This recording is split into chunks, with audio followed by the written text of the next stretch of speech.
Hello guys, welcome back to my YouTube channel. അപ്പം ഞാൻ വന്നിരിക്കുന്ന പുതിയൊരു യൂസ്ഫുൾ വീഡിയോ ആയിട്ടാണ്. 3-in-1 kids super senior garden slider and swing combo ആണ് കേട്ടോ ഇത്. ഓൾറെഡി ഞാനിത് അൺബോക്സ് ചെയ്ത് എല്ലാം സെപ്പറേറ്റ് ആയിട്ട് വെച്ചിരിക്കുക കേട്ടോ. ഇതിനകത്തൊരു ഇൻസ്ട്രക്ഷൻ പേപ്പറോടെ ഉണ്ട്, അതും കൂടെ ജസ്റ്റ് ഒന്ന് നോക്കാം നിങ്ങൾക്ക് എങ്ങനെയൊക്കെയാണ് ചെയ്യുന്നതെന്ന്. ഫസ്റ്റ് ഞാൻ ചെയ്യുന്നത് സ്ലൈഡർ 2 പാർട്സ് ആയിട്ടാണ് തന്നിരിക്കുന്നത്. അപ്പോൾ അത് കണക്ട് ചെയ്യുകയാണ് ഫസ്റ്റ് ഞാൻ ചെയ്യുന്നത്. അത് സ്ക്രൂ വെച്ച് നന്നായിട്ട് ടൈറ്റ് ചെയ്ത് കണക്ട് ചെയ്ത് വെക്കുക. നെക്സ്റ്റ് 2 ബേസ് ഉണ്ട്, 2 ബേസ് പ്രോപ്പറായിട്ട് നമ്മൾ വെച്ച് കഴിഞ്ഞിട്ട് സൈഡിൽ ബ്രിഡ്ജ് കണക്ട് ചെയ്യുകയാണ്. 3 ബ്രിഡ്ജാണ് തന്നിരിക്കുന്നത്. അതിൽ നമ്മൾ 2 എണ്ണം സ്വിങ്ങിന് വേണ്ടിയാണ് ഇപ്പോൾ കണക്ട് ചെയ്യുന്നത്. ബേസും ബ്രിഡ്ജും ഫസ്റ്റ് കണക്ട് ചെയ്ത് സ്ക്രൂ ചെയ്യുക. സ്വിങ്ങിന് ടോട്ടലി 4 സ്ക്രൂ ആണ് ബേസും ബ്രിഡ്ജും കണക്ട് ചെയ്യാനായിട്ട്. 2 സൈഡിലും അത് കണക്ട് ചെയ്യുക പ്രോപ്പറായിട്ട്. നല്ല ടൈറ്റായിട്ട് സ്ക്രൂ ചെയ്യുക. നല്ല ടൈറ്റ് ആയിരിക്കണം, കാരണം ചാൻസസ് ഉണ്ട്, ലൂസ് ആകാൻ ചാൻസസ് ഉണ്ട്. അതുകൊണ്ട് നല്ല ടൈറ്റായിട്ട് കണക്ട് ചെയ്യുക. 70% നമ്മൾ സ്വിങ്ങിൻ്റെത് കണക്ട് ചെയ്തു. നെക്സ്റ്റ് നമ്മൾ പോകുന്നത് സ്ലൈഡറാണ്. സ്ലൈഡർ ഓൾമോസ്റ്റ് നമ്മൾ കണക്ട് ചെയ്ത് വെച്ചിരിക്കുകയാണ്. ഫസ്റ്റ് സ്ലൈഡ് 2 പാർട്സ് ആയിട്ട് നമ്മൾ കണക്ട് ചെയ്ത് വെച്ചു. സോ അത് നമ്മൾ ഇതിനകത്തോട്ടൊന്ന് ജോയിൻ ചെയ്ത് കൊടുക്കുകയാണ്.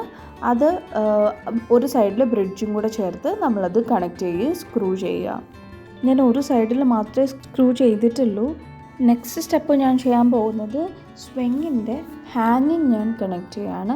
അതും സെയിം തന്നെ സെക്യൂർ ചെയ്യുക സ്ക്രൂ കൊണ്ട് 2 സൈഡിലും. നെക്സ്റ്റ് സ്റ്റെപ്പ് എന്താണെന്ന് വെച്ചാൽ നമ്മൾ സീറ്റ് കണക്ട് ചെയ്യണം. സ്വിങ്ങിൻ്റെ ചെയർ കണക്ട് ചെയ്യണം. ഫസ്റ്റ് ബാക്ക് റെസ്റ്റ് കണക്ട് ചെയ്യുക. അതിനുശേഷം കുഞ്ഞുങ്ങൾ ചാൻസ് ഉണ്ട് മുമ്പിലോട്ട് വീഴണം. അതുകൊണ്ട് അവിടെയും ഒരു സപ്പോർട്ടായിട്ട് നമ്മൾ ആ ഒരു ഫ്രണ്ടിൽ പോർഷനും കൂടെ നമ്മൾ കണക്ട് ചെയ്യാം. എല്ലാം കണക്ട് ചെയ്തതിന് ശേഷം നമുക്ക് ഹാങ് ചെയ്യാം. അങ്ങനെ നമ്മുടെ സ്വിങ് റെഡി ആയിട്ടുണ്ട്. ഇനി നമുക്ക് സ്ലൈഡറിന് 3 സ്റ്റെപ്സാണ് വരുന്നത്. ഞാനിവിടെ 2 മാത്രമേ കണക്ട് ചെയ്തിട്ടുള്ളൂ.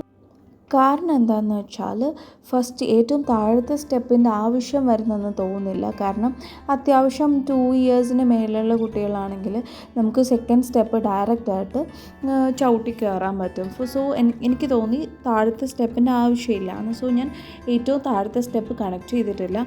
ഡയറക്റ്റായിട്ട് 2 മേലോട്ടുള്ള സ്റ്റെപ്പാണ് കണക്ട് ചെയ്തിരിക്കുന്നത്. ഫൈനലി നമ്മളെല്ലാം സ്ക്രൂ ചെയ്ത് സെക്യൂർ ചെയ്യുക. അങ്ങനെ നമ്മുടെ സ്ലൈഡറും റെഡി ആയിട്ടുണ്ട്. ഫൈനൽ സ്റ്റെപ്പ് എന്താണെന്ന് വെച്ചാൽ നമ്മൾ ചെറിയൊരു ബാസ്ക്കറ്റ് തന്നിട്ടുണ്ട്. സോ നമ്മൾ അത് നമ്മൾ സൈഡിലേക്ക് കണക്ട് ചെയ്ത് കൊടുക്കുക, സ്ക്രൂ ചെയ്യുക. ഇതാണ് ഫൈനൽ സ്റ്റെപ്പ്. അതോടെ നമ്മൾ എല്ലാം അസംബിൾ ചെയ്ത് കഴിഞ്ഞു. ഞാൻ അതേപോലെ ഇപ്പോൾ കാണിക്കുന്ന ആ ഒരു സ്റ്റെപ്പും 2 സ്ക്രൂവും അത് ഞാൻ എക്സ്പ്ലെയിൻ ചെയ്തായിരുന്നു. അതിൻ്റെ ആവശ്യം എനിക്ക് തോന്നിയില്ല എന്ന്. അതോടെ നമ്മൾ 3-in-1 കോംബോ നമ്മൾ അസംബിൾ ചെയ്ത് കഴിഞ്ഞു. ഇതൊരു പെർഫെക്റ്റ് ഗിഫ്റ്റാണ് 1 to 5 ഇയേഴ്സിനിടയ്ക്കുള്ള കുഞ്ഞുങ്ങൾക്ക്. അതുപോലെ പോർട്ടബിളുമാണ്, ഈസി ക്യാരി ചെയ്യാനും പറ്റും. എൻ്റെ കുഞ്ഞ് 1 ഇയറേ ആയിട്ടുള്ളൂ. സോ അവന് യൂസ്ഫുള്ളും അതേപോലെ എൻജോയ് ചെയ്യാൻ പറ്റുന്നതും സ്വിങ് തന്നെയാണ്. സോ ഞാൻ വീഡിയോയ്ക്ക് വേണ്ടി മാത്രം എടുത്തതാണ്. സ്ലൈഡർ ഞാൻ റിമൂവ് ചെയ്തായിരുന്നു. അപ്പോൾ നിങ്ങൾക്ക് ഈ വീഡിയോ ഇഷ്ടപ്പെട്ടെന്ന് വിചാരിക്കുന്നു. ഇഷ്ടപ്പെട്ടാൽ ലൈക്ക് ചെയ്യുക. അതേപോലെ യൂസ്ഫുൾ ആയെന്നുണ്ടെങ്കിൽ നിങ്ങളിത് ഷെയർ ചെയ്ത് കൊടുക്കുക, സബ്സ്ക്രൈബ് ചെയ്യുക, സപ്പോർട്ട് ചെയ്യുക.